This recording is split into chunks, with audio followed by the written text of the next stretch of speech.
Hello everyone, this is Frank DeFreitas and welcome to HoloTalk, the Internet's laser and holography talk show, enjoyed in over 42 countries throughout the world. And now, here's this week's show.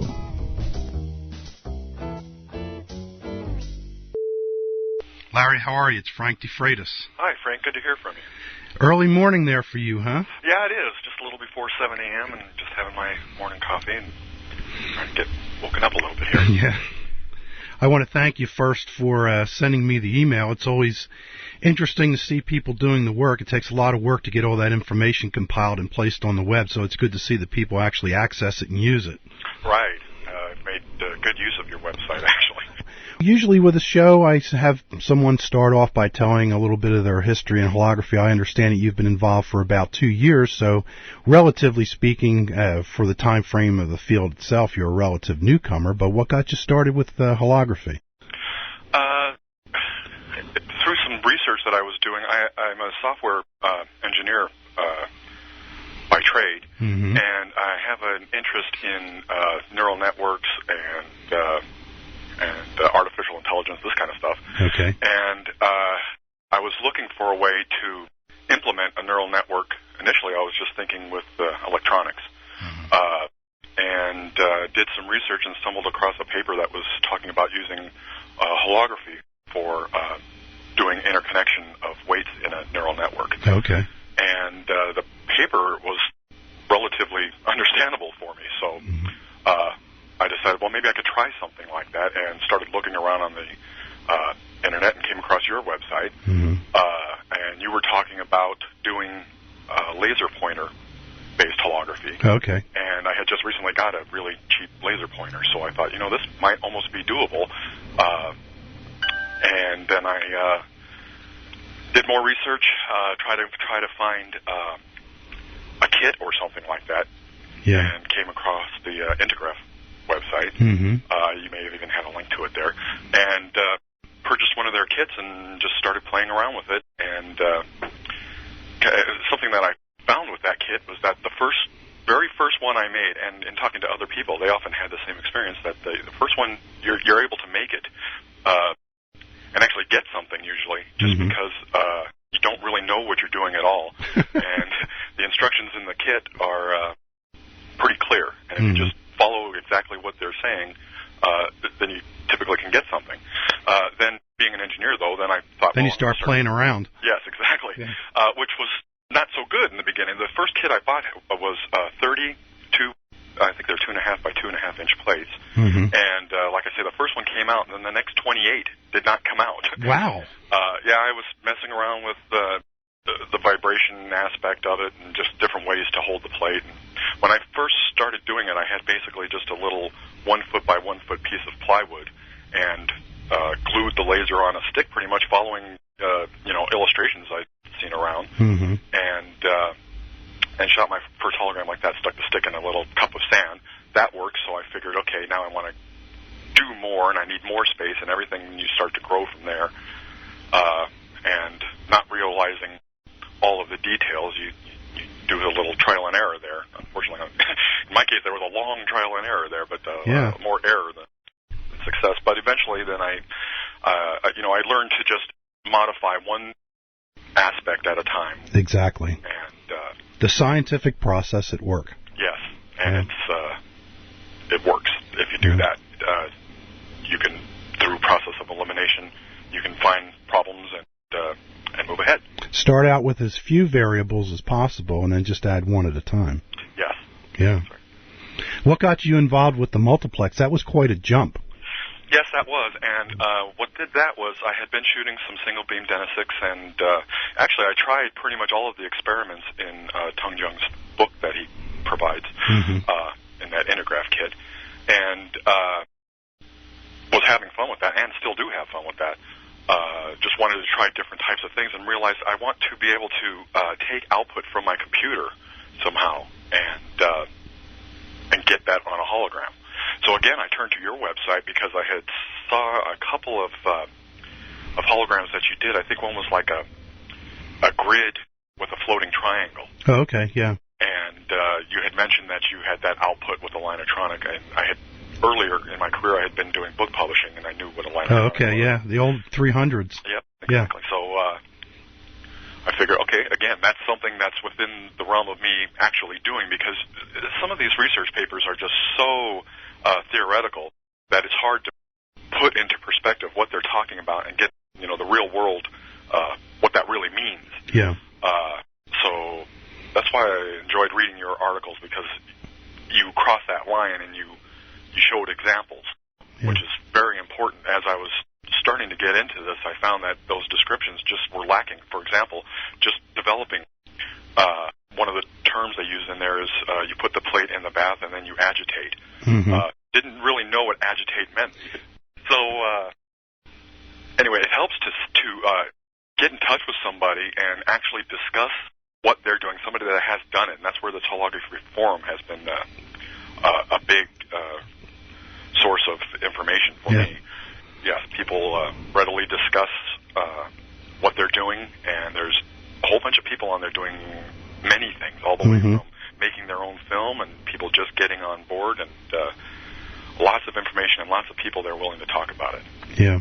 Once I got my mind around what the multiplex holograms were, and not having actually seen one in front of me, I thought it was easier than what it turned out to be. By breaking down each piece into, of the entire task into little pieces, I could see that it was doable, and started thinking about a lot, and ended up oversimplifying what was going on. Yeah. And in fact, after I accomplished that task of making my first multiplex hologram, I looked at my table and thought to myself, boy, that looks awful simple. There's really not a whole lot there. But then, after having gone through month after month of failures and just moving things around and trying different things out, it is easy to just go crazy with it and overcomplicate each piece. I just realized this weekend that after being able to do this, I almost feel a little bit of a loss, because I enjoy standing next to the table. Previously, I always used just a card shutter and manually shutter for all my exposures. Me too.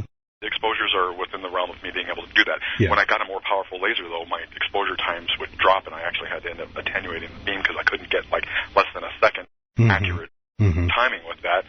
But then moving to the multiplex system and automating everything, I found that my biggest joy was actually in implementing it all.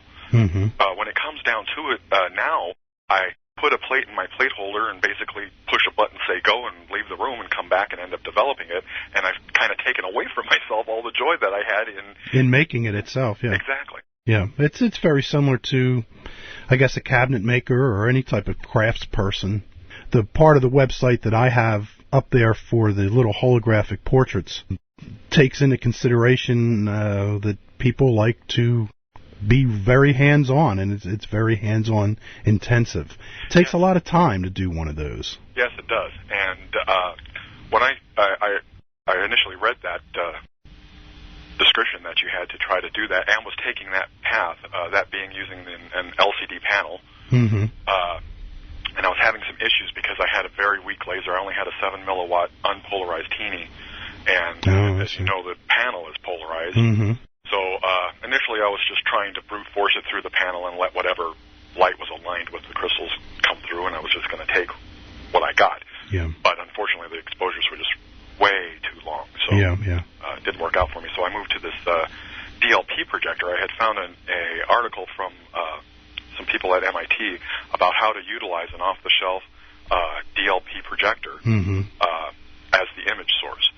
And that turned out to be a lot better for me because that's based on mirrors. Yeah. And it was a self-contained projector, like the kind you would have in an office or something like that. And my table's really small. It's 2 foot by 3 feet by about 2 inches thick. And so it's kind of tough to get all the pieces that I need. And in fact, I'm not able to do a very large image. I can get about a 2.5 by 2.5 image. Yeah.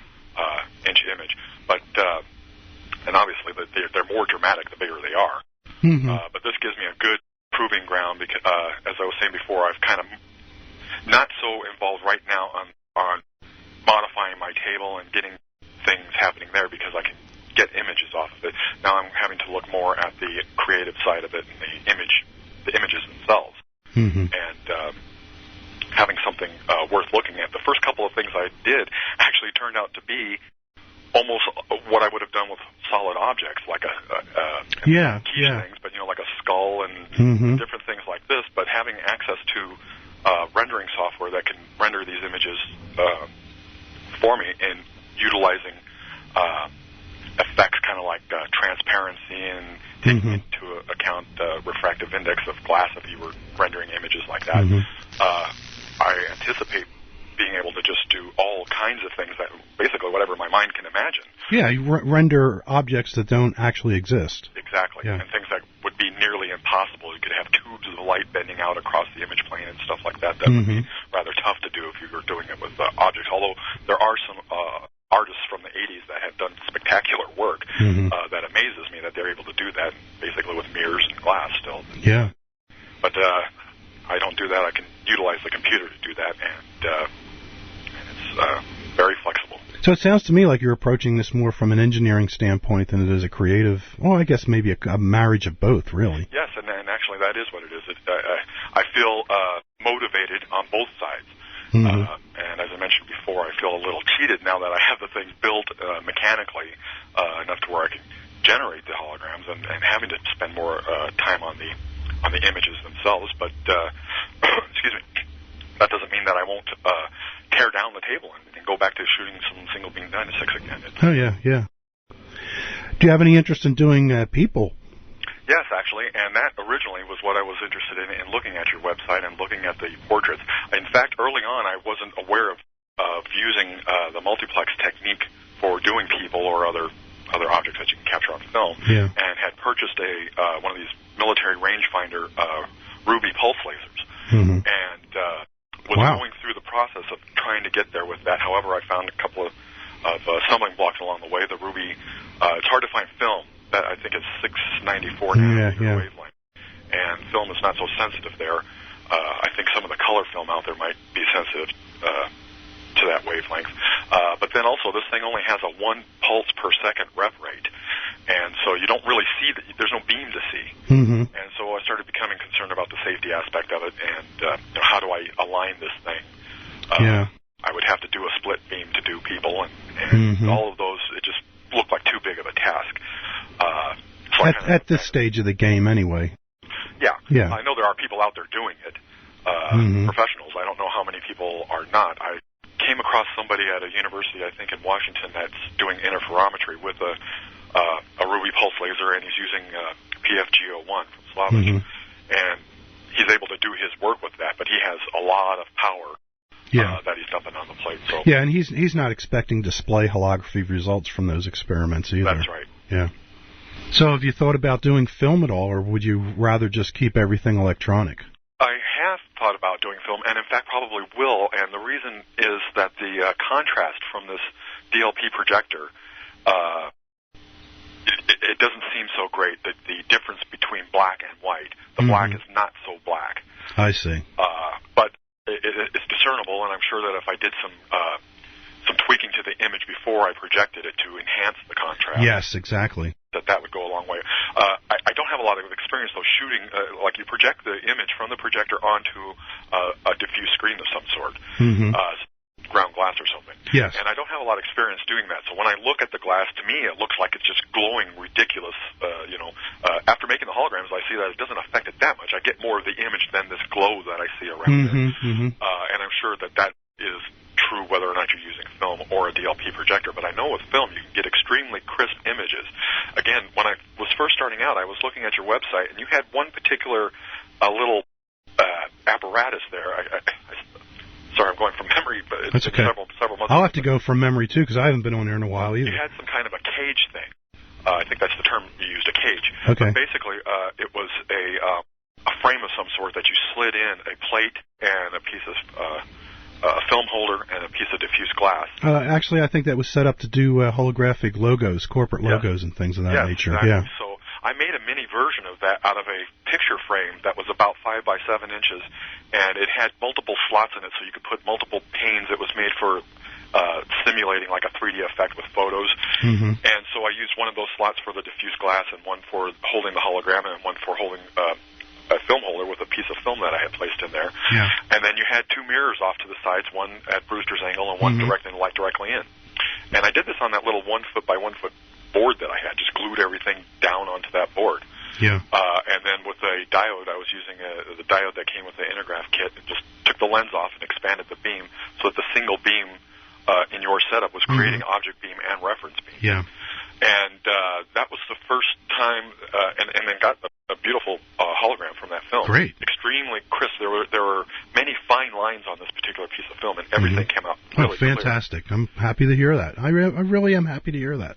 Great, yeah, you do have value there, Frank. Yeah, that's good, because you never know what's going on. I mean, unless someone sends you an email. I mean, there's so many people that visit the website, but unless someone sends you an email, you never know what's going on with anyone. Right, that's true. And in fact, even with this multiplex stuff, when I first posted my first results on the forum, I thought, boy, probably nobody's working on this. And now I've gone back and looked at the forum, and there's at least 4 or 5 other people who have gone about as far as I have on there. Yeah, every so often I'll pick an email up that someone has visited there and they've started to.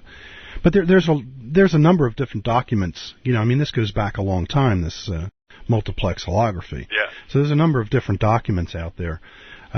Basically, I mean, some of them actually require specialized equipment that's well beyond either the realm of building it yourself or obtaining it financially. So what I tried to do was come up with a very simple way of doing it on a tabletop.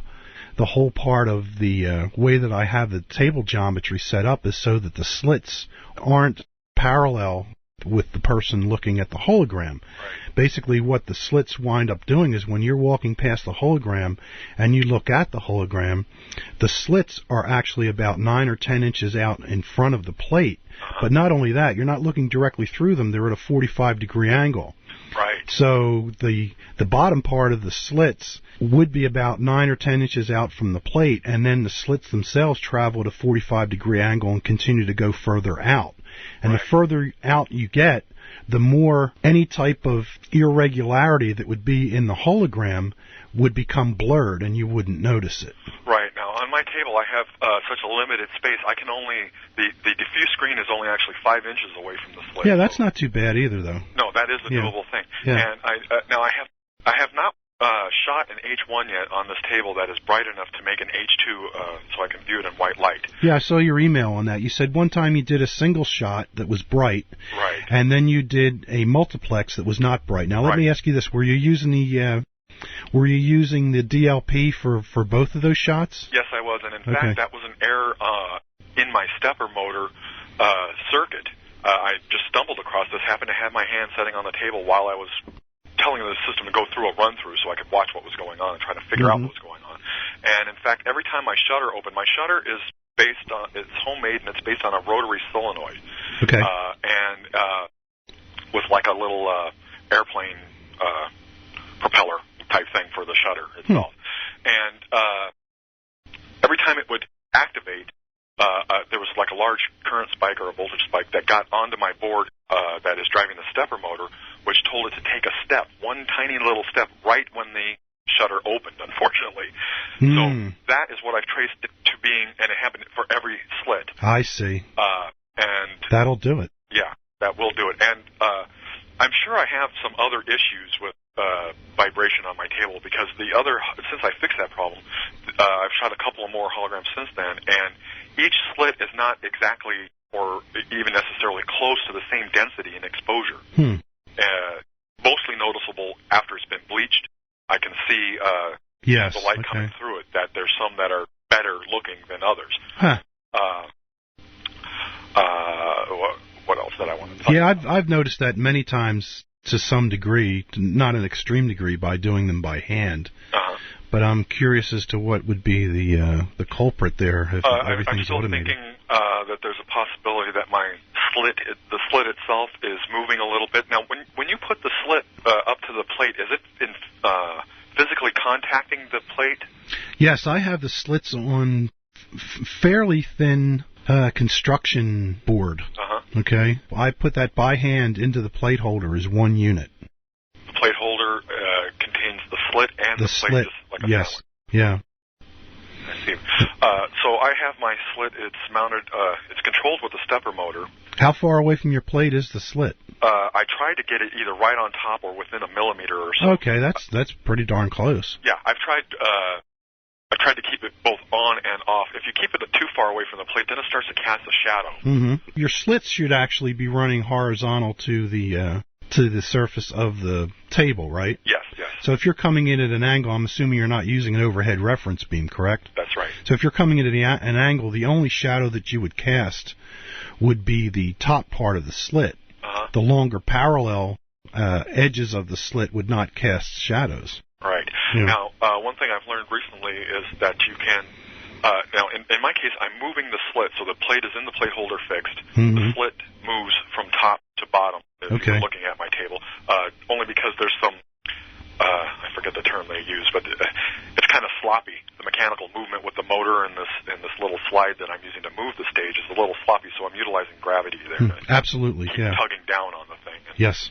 Don't go against gravity. Use it to your advantage. Right. Basically what you're saying is when you finish with this, you find out that you have higher density in some exposures compared to others. Yes, and I've seen that on all of them, even after I fixed this problem with the motor moving right when the shutter opened. Would you say that every third slit it's doing it on every hologram? Do you notice any patterns? There's any patterns at all whatsoever? No, there isn't. Actually, the first one I shot, there was basically a dead slit in the same place each time, and it turned out that the program that I wrote to display the images had a bug in it, and this particular image that I was loading, it didn't scale right, and it just displayed black. So that one I was able to tell because I shot 2 holograms in a row, and the same slit on both of them was empty. Okay. What I tend to do, I consider myself a good troubleshooter, so I basically look at the entire job and basically throw everything at it, knowing that I had to move the slit, that I had to have the projector, I had to split the beam, etc. Put everything on the table and just go for it, and then look at the results. Yeah. And try to work backwards from then. Again, learning early on that you have to just modify one thing at a time. And I usually pretty quickly can find out what the thing, whatever the issue is. I haven't shot enough. I only shoot about maybe 2 or 3 a week. Wow, that's a lot. And 2 or 3 holograms a week?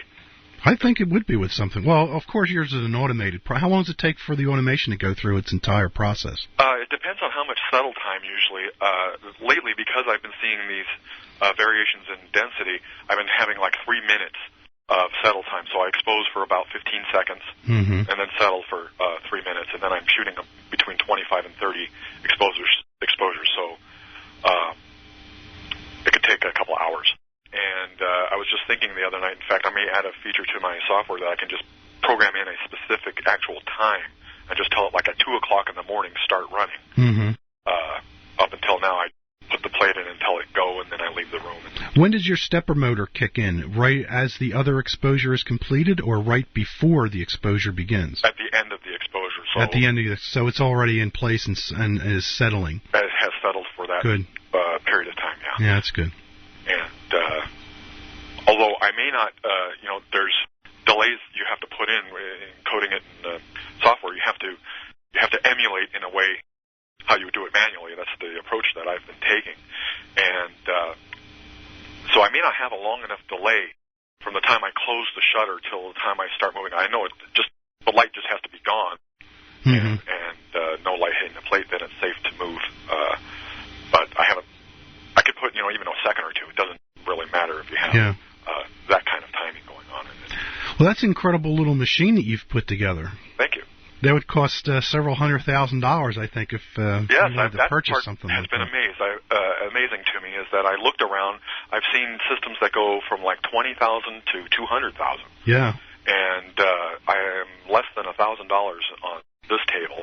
And I bought the more expensive pieces I have purchased through eBay. Like I have the table itself is a Newport workstation, so it's very sturdy. It's made for doing stuff like this, essentially. Except it's not very thick. I still end up floating this on an inner tube for vibration isolation. But it's great. It's like rock solid as far as the surface goes. Oh, absolutely. And it's got a steel surface on it, so I can use magnets. I found these round magnets that you might put on a cupboard or something and to hold keys or something like that. They have about a 25-pound holding force. And so all of my optic stands are based on basically these magnets. I did get some post holders, so I can keep everything at approximately the same height. Mm-hmm. And then I did spend some money on a spatial filter and on my laser. I have a 20 milliwatt Heaney right now. Mm-hmm.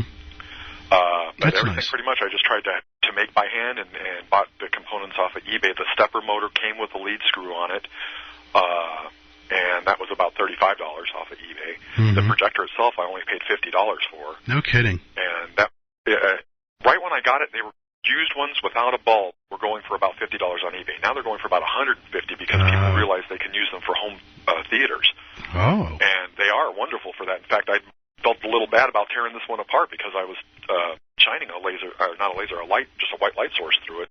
Mm-hmm. It had a beautiful image on the wall there. But this one has an internal frame grabber in it, so you can hook up even a VCR and grab frames from it. It'll hold them perfectly still, and there's no artifacts from the tape that you can see. Mm-hmm. Or you could plug a S-video camera or VGA, and I'm just using the VGA side of it. Yeah. You could possibly work things out where you could do live images if you can use a camera. Yeah. Grab those images of someone sitting in a chair and have a hologram made as the camera moves. Yes. Yeah. That's one thing that's great about it, being connected to the computer, and essentially in real time you're projecting the image. Whatever's coming into the projector gets projected in real time. Yeah, I noticed you started out with a lot of exposures, and then in your email you had said you were going to try 4 or 8. Right. I wanted to go early on before I knew that the stepper motor was moving during the exposure. I wanted to see if there was some issue with having a small slit. The first ones that I shot, the slit was about 2 to 3 millimeters. Mm-hmm. And how many exposures were you doing? I was doing between 27 and 30. Uh-huh. I'm shooting on a 4x5 plate. Okay. And my plate holder basically only holds the plate on one edge. There's 2 screws that push it up against a metal bar, and it's plenty stable. That is on a post, regular optics post holder, Mm-hmm. and then with a magnet onto the table. And I was thinking that maybe the slit was too thin, and I was casting mostly shadow across there or something like that. Mm. So that's why I decided to go to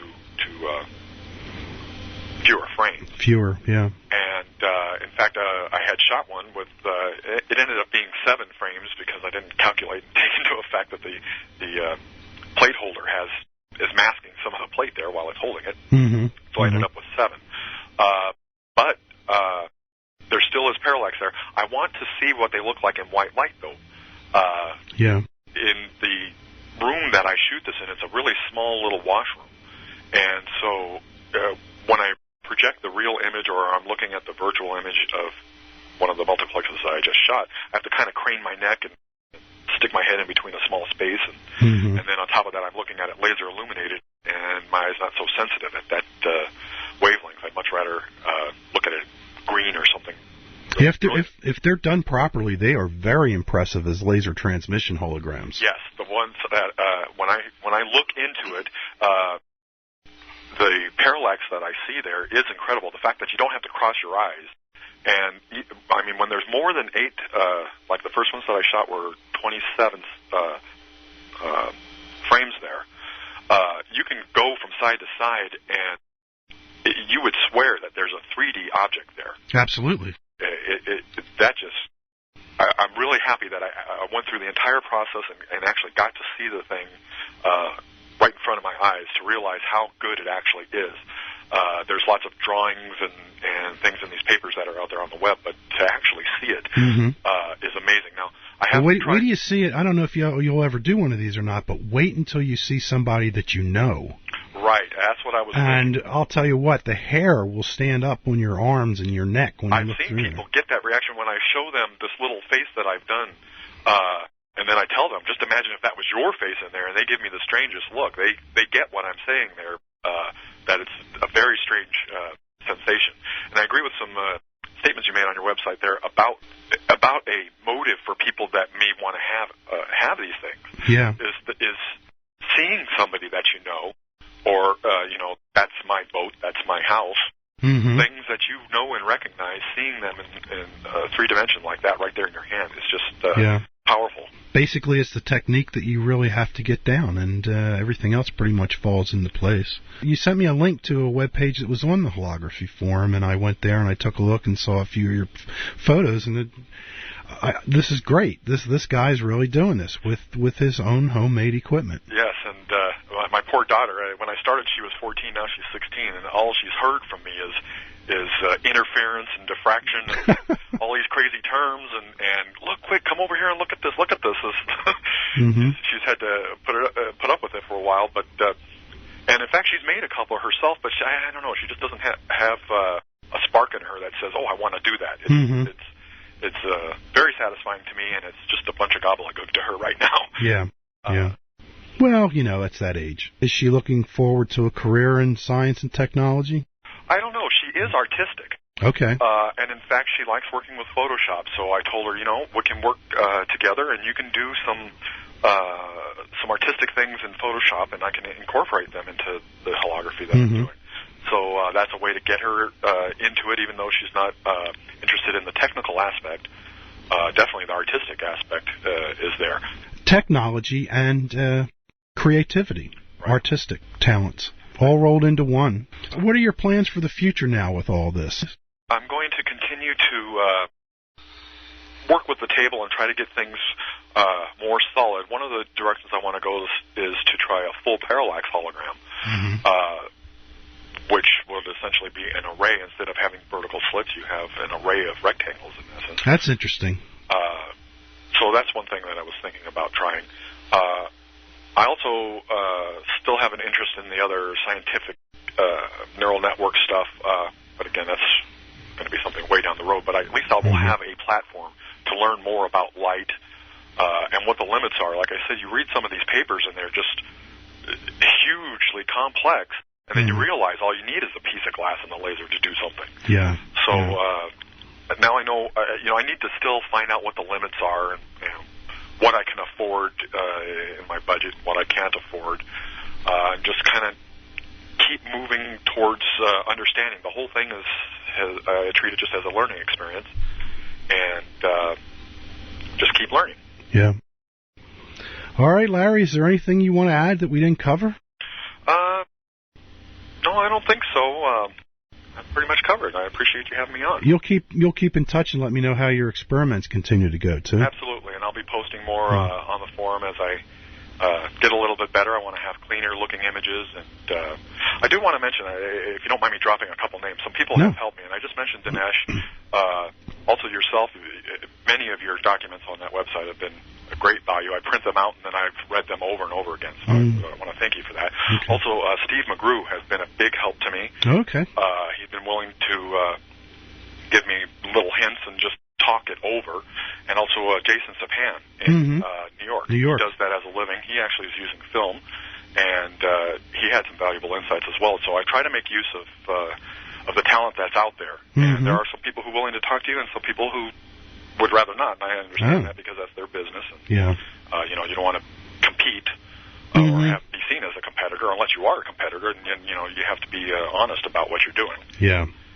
So, that's great. Wish everybody good luck on what they're doing, and keep up making the holograms. All right. All right, thanks. Larry DiRuscio. You have a good rest of the week. All right, thank you. All right, thanks for being on the show. Talk to you later. Bye. Bye.